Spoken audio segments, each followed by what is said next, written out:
దేవాలయాల శాఖ అనుమతి లేకుండా ధార్మిక కార్యక్రమాలు జరపకూడదని ఉత్తర్వులు జారీ చేసిందంట. దేనికనంటే రాష్ట్రంలో ఉన్న దేవాలయాల్లో పనిచేస్తున్న అర్చకులు, పండితులు, పురోహితులు ఉంటారు కదా, వీళ్ళు అనుమతి లేకుండా, అంటే రాష్ట్రం బయట అనుమతి లేకుండా, విదేశాల్లో అనుమతి లేకుండా ప్రవచనాలు చెప్పకూడదంట. అంటే గురువులంతా బయట కంట్రీస్ కి వెళ్లి వేదాలు, ప్రవచనాలు చెప్తూ ఉంటారు కదా, వాళ్ళ పర్మిషన్ లేకుండా, దేవాదాయ శాఖ పర్మిషన్ లేకుండా వాళ్ళు ప్రవచనాలు కూడా చెప్పకూడదంట. వెళ్ళి జస్ట్ నిన్ననే పేపర్లో వేశారు, చూడండి, పక్కన పెడతాను. పర్మిషన్స్ లేకుండా చెయ్యకూడదని వేశారు. ఎందుకు చేయకూడదని కూడా వెయ్యాలి కదా, ఎందుకు, కారణం ఏంటి? దీన్ని బట్టి హిందువులు తెలుసుకోవాలి. ఇది దౌర్జన్యంలాగా కనిపించట్లేదా?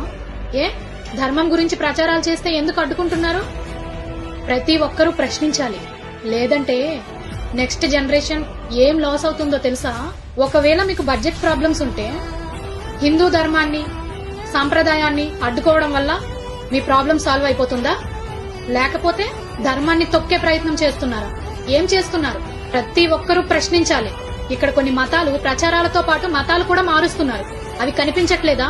హిందూ ధర్మానికి వేదాలు ప్రచారం చేసుకునే హక్కును తీసేసి ఏం చేద్దామని సమాజంలో ఉన్న ప్రతి ఒక్క హిందూ ఆలోచించాల్సిన విషయం ఇది. మీరు లైక్ చేయకపోయినా పర్వాలేదు, షేర్ చేయండి.